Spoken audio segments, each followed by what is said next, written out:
I'm Michael Clark, and you're watching Meet the Farmer TV. Coming up next on Meet the Farmer TV.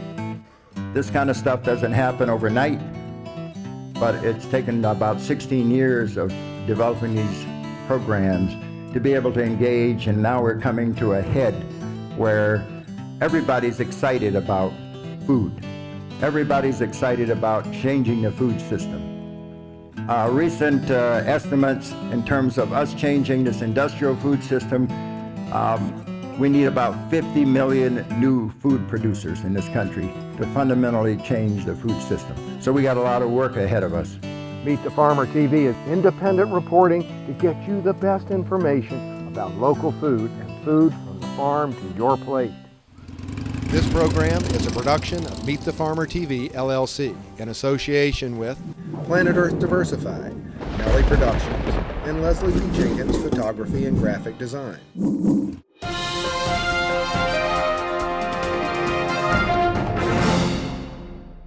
I really am so glad that while we're here in Richmond, we have Will Allen as our speaker. He's going to talk some about limited resource families that live in the inner city. And you know, we're always focused on limited resource families and middle class families and wealthy families that live out in the country all the time.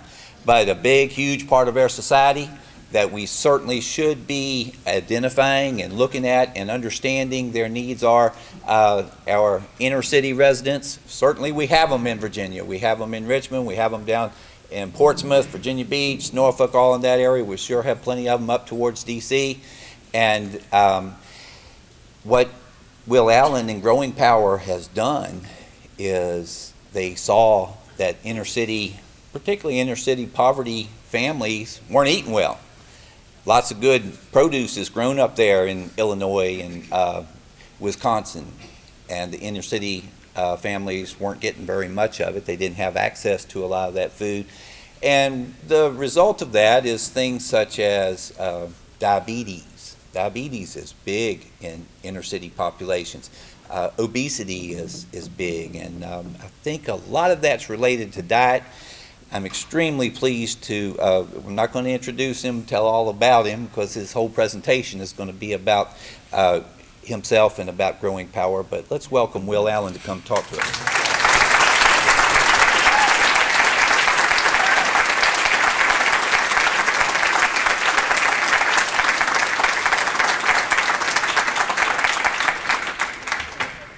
It's really you all's conference, and I want you all to really be involved in this presentation. I feel I'm amongst kindred spirits in that I'm, first of all, a farmer.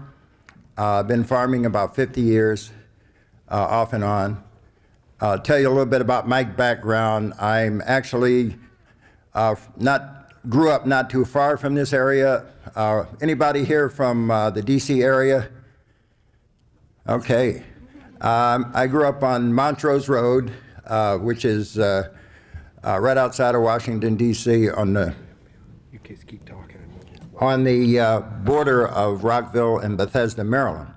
And back in the 50s and 60s, there were actually farms there. If you go there now, you'd say, oh, this guy's telling me a lie. Because all you see is concrete and buildings and strip malls and the like. But back in the 50s and 60s, there were a lot of farms around the Washington, D.C. area. Of course, with urban sprawl, just like in many of our cities around the country, that's going away. So, you know, I'm not going to stand up here today and frame the situation. I think Adrian mentioned that we're in worse shape than ever before in terms of good food. I'm fortunate to be able to travel around the world.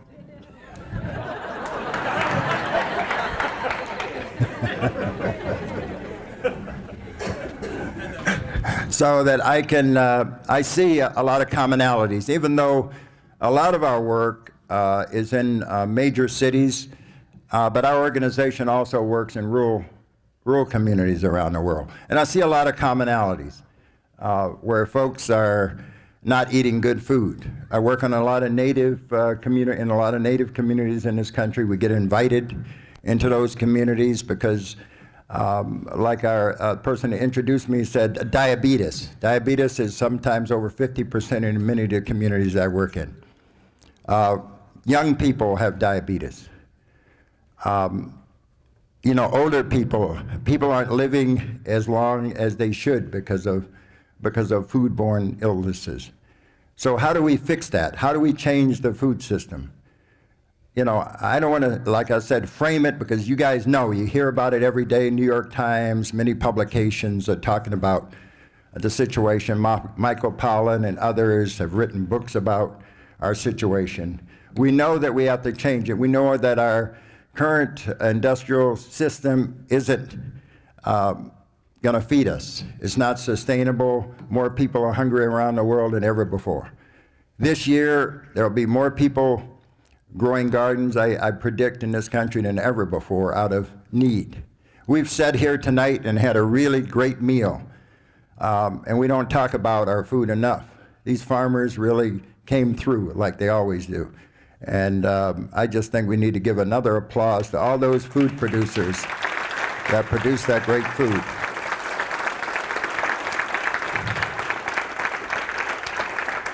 But there's a lot of folks in our country and around the world that can't access the kind of meal that we've had tonight. And it's really our responsibility to make sure that everybody in this country and everybody around the world, that should be our goal. And I think it's possible to make sure everybody can have a meal like we had today, but have a meal like this every day. Because that's the way I grew up. When I grew up, we ate like that every day, and that's possible. And we're making that possible inside inner cities, where there's a lot of problems around food access. There's food redlining, where there are no grocery stores because grocery stores don't want to come in to inner city areas. They don't understand the economics, and there are other issues of fear and discrimination around the food system. So we need to come up with ways of getting that healthy food. And one of the ways was, back in the day, was the advent of CSAs.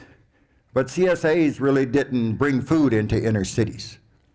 And one of the programs that we developed many years ago is a CSA-type program called Market Basket.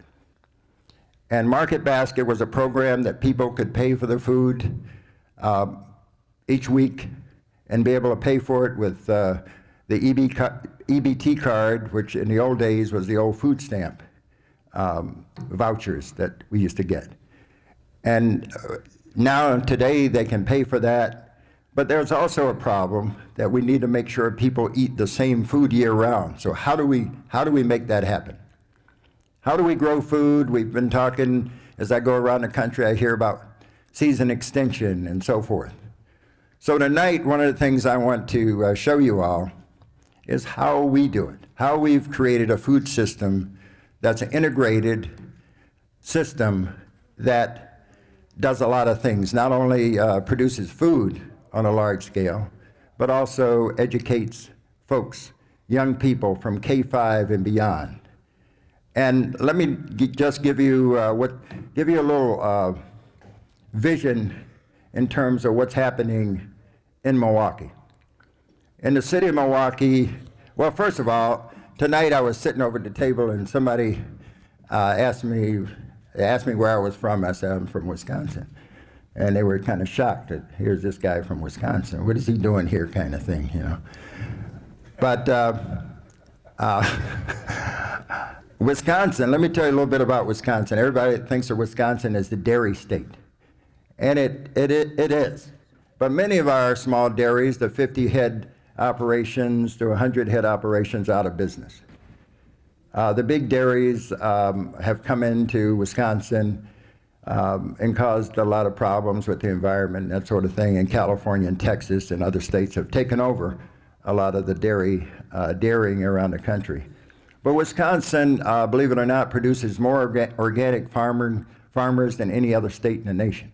Up around Madison, Wisconsin, there are so many organic farmers. Many of them are not certified. because they were some of the originators of this movement.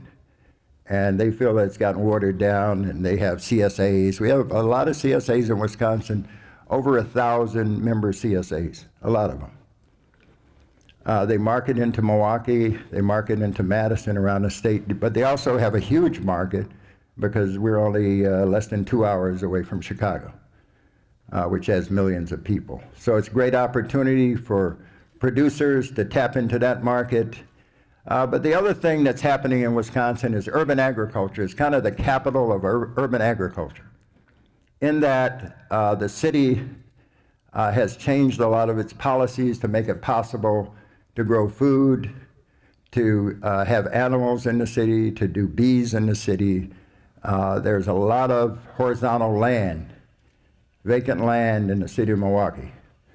Our organization has just been offered over 200 acres of land to extend our operation inside the city of Milwaukee. It's not all in one place, but it's over 200 acres.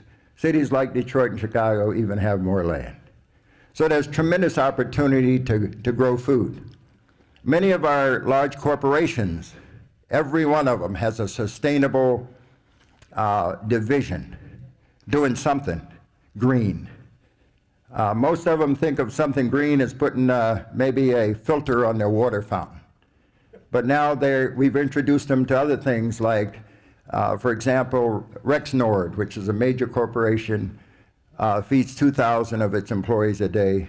We're now collecting their waste, and then we're going to be delivering our market basket, our CSA program, to their employees, because I introduced that to one of the senior vice presidents.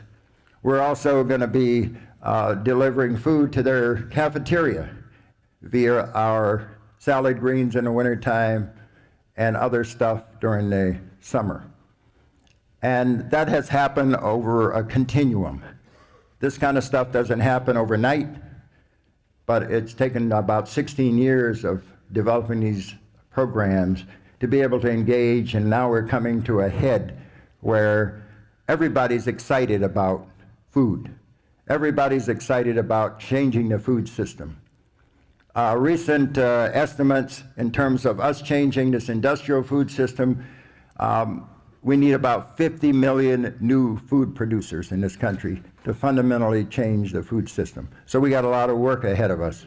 And you guys have started, because I remember in Wisconsin, back about 15 years ago, our Upper Midwest Organic Conference, we had 200 people in Cincinnati. We moved it to University La Crosse, and now it's at the La Crosse Civic Center, where this weekend our staff is up there in the exhibit hall, and there'll be 2,400 people at that conference, the largest one in the nation. So, and the reason I'm telling you that is just like what's happening in this region. It's growing. It's a growing phenomena. You know, it's not just a bunch of hippies growing food up, out in the country. It's really about mainstream folks growing food. As a matter of fact, most of these new farmers don't come from traditional farm families. They're coming from the universities. They're coming from inner city areas. They're new farmers who have bright ideas and innovative ways of growing food. But along with that, we have to grow energy to be able to grow this food year-round. Tonight, I don't know if we have a traveling mic, but I don't mind if people stop me in the middle of the PowerPoint presentation and ask questions. So in the spirit of Adrian, to make sure this is a very interactive piece tonight, you can ask questions. If you talk real loud, I'll probably be able to hear you. But I'm going to launch into the PowerPoint, and this is a view of what we've developed in Milwaukee. And please ask questions, because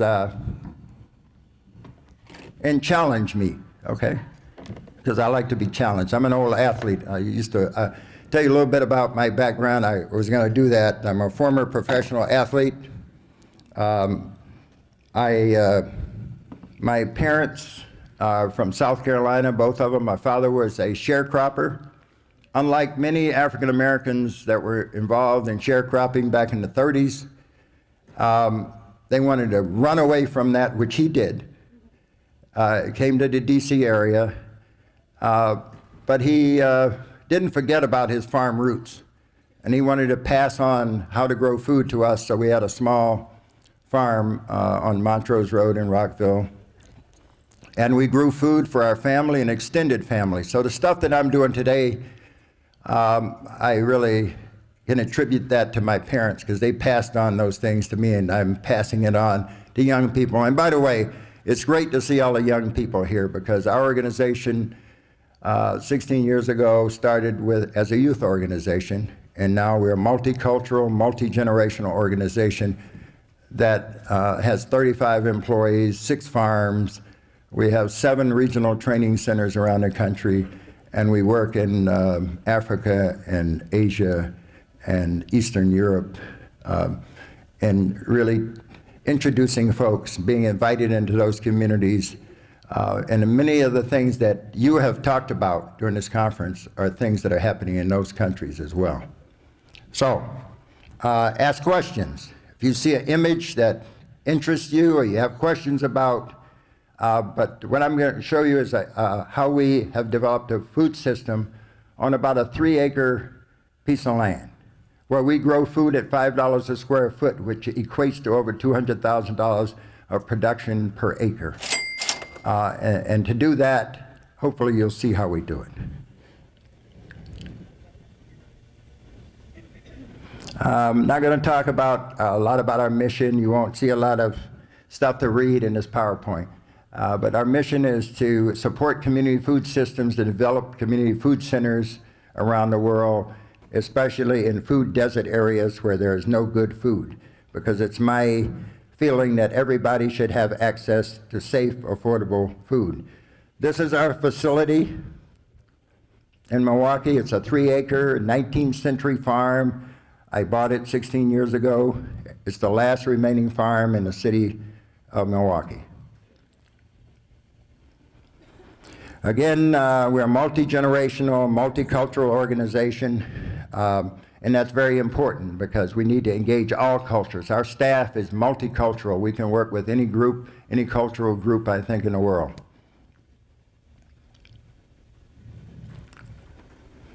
These are just some of the images of our workshops. We're a hands-on, basically hands-on training organization where we teach people in a hands-on way, and we exchange ideas with folks from around the world. Now, what's going on right back there? Okay, what's going on right here, this is called aquaponics. We raise tilapia and we raise yellow perch, which is the fish of choice in Wisconsin, in our Great Lakes, and it's mercury contaminated out of the Great Lakes, and the DNR has banned commercial fishing. So we're raising those, working with the Great Lakes Institute at UW-Milwaukee to raise fish and a recirculating natural fish system.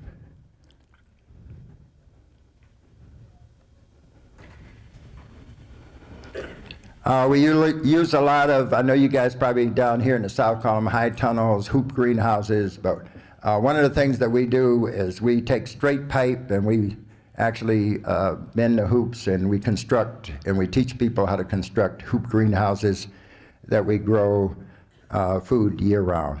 And you can see the housing in the background. We're 200 feet away from our community.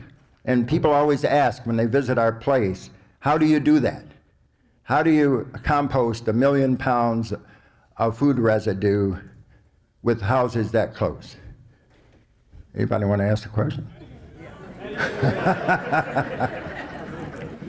Well, the first piece in all the work that you have to do is engage the community. If you don't engage the community, which takes a lot of work and takes a lot of time, you can't even do anything else. Forget about even doing anything else until you can get the community involved. And that's the case in terms of rural communities or whatever. Because if people complain, then you have issues. And you don't need that when you're trying to grow food. It's hard enough And if you have to deal with a lot of political stuff, it makes it a lot harder. So that's one of the things I had to do when I purchased this facility. And of course, food is everything. So when we have our workshops, just like you guys here, we supply all the food during those 2 or 3 days of those workshops. It's all local food from our co-op. We operate a co-op of 300 farmers that provide the food. Not only us, but we have other farmers that we support to market. And of course, after you've been engaged the community, one of the fundamental things that needs to happen is we have to grow soil. And I know we've had many workshops. I'm going to do a vermicomposting workshop to show folks how we grow our fertilizer, which is worm castings, because you have to have a nutrient replacement system when you're growing this food, and worm castings is what we use. But composting, where do you get the materials? That's part of the engagement piece, to be able to go out and sell yourself, because your competition is waste management. You know, and you have to compete against waste management for this large sums as you move along a continuum to pick up 20,000. We pick up 20,000 pound loads at a time. So how do we do that? We have to go head to head with waste management. And so being able to sell yourself to those folks, because they're comfortable with waste management. They know that when it's 19 below zero, waste management truck is going to be there. So you're going to have to be competitive and be there when it's 19 degrees below zero. So that is really important, and that's a message I try to send out to farmers. If you are not in competition with each other, because less than 1% of the food that comes into Milwaukee is locally or regionally grown. So how can we be in competition? I hate to hear farmers say, if you're going to grow this, then I'm not going to grow it. And understanding that only 1% of the food, or less than 1%, is locally or regionally grown that comes into the marketplace. Most of it's coming from Salinas or further away, or Canada or Australia or wherever, being shipped in by planes and the like. So we need to understand that piece. But soil is so important, because in our rural communities, the soil is contaminated because of our industrial farming that we do. In suburban communities, it's contaminated. I know in Virginia, when I was working with Lynchburg Grows, they had an arsenic problem in that area. I don't know if it's throughout Virginia, but there's arsenic in the soil, and it's responsible to find out, do a full spectrum test of your soil to find out what's in your soil. It's very expensive, but it's responsible to do that. And of course, in our urban communities, the soil is something you don't want to ever dig down into. So to do urban agriculture, we have to grow soil. Not a little bit of soil, but tremendous amounts of compost. And that's what we do. Basically, what we do is not necessarily, we grow food, but my thing is growing soil. Growing the best soil in the world. We think we have the best soil in the world, that we grow the best soil in the world. And that's not being cocky or anything. It's just, kind of confident based on what we get out of our soil. And of course, there's a competition. Oops. They want you to say, think green, of course. If anybody wants to believe that, come see me after the talk. And of course, they say that 17,000 acres of wildlife habitat. The only thing I ever see flying over our thing are seagulls, and I see big rats when I go up there on the hill. And of course, they don't pollute. This thing that drives out 20 miles to the rural community or suburban community and dump that stuff, they don't pollute, of course. So, how do we change that? We divert that waste, because this stuff is going into the landfill. And this stuff, we're in a city, brew city they call us. Many microbreweries, one of the largest breweries in the world in Miller. We have tremendous a great asset brewery grains, and in its wet stage, it's nitrogen. And of course, you need nitrogen to make compost along with carbon. And wood chip. We have almost an unlimited supply. Just last night, we had an ice storm. We get all the wood chip from the city. They deliver it. When we call them, they deliver it it's almost every day we get loads of wood chip, 25 yards at a time. And of course, we're in a state where we have many, many farms, and we get a lot of rain. And when we have a rainy summer, we have a lot of moldy hay. So some of my farmer friends, to help them, our organization buys moldy hay. Otherwise, it sits in fields or it gets burned or whatever. So we have access to hay and straw and fruit. Yes? You're talking about a lot of material, and you just said you have a 3-acre site. Yes. All of that is processed on that 3 acres? No, we do about 1 million pounds of organic waste on this site, but we have 6 other farms. We have a 30-acre rural farm where large-scale composting happens. So this is just a view of some of the waste. This was waste that wasn't sold from wholesalers. We went from grocery stores, which we still pick up from, restaurants. We only deal with clean waste in our composting, which is clean waste is pre-cooked food waste. Dirty waste is post-cooked stuff. Now we've got a place for that too, that we'll talk about later. But this waste is clean waste. And we get tremendous amount of cardboard, which is an 800-to-1 ratio of carbon to nitrogen. So it's a great carbon source that we have to deal with, because that's part of what you get when you pick up these pallets of product that doesn't get sold, or frozen loads that come in from California, and they call us. We save this one wholesaler $3,000 a month. We do not get a tipping fee. And a lot of folks might say, well, why don't you charge these guys? Well, we don't want to charge them, because if you get a tipping fee, then you become just like waste management. You get regulated by the DNR. As long as you give me your waste and I dispose of it in a friendly way, then that's cool. So we don't want to become, we're looking at the back end. Back end is what we want. This wonderful stuff you'll see in just a minute. Well, there you have it, another episode of Meet the Farmer TV. This program is a production of Meet the Farmer TV, LLC, in association with Planet Earth Diversified, Nelly Productions, and Leslie P. Jenkins Photography and Graphic Design.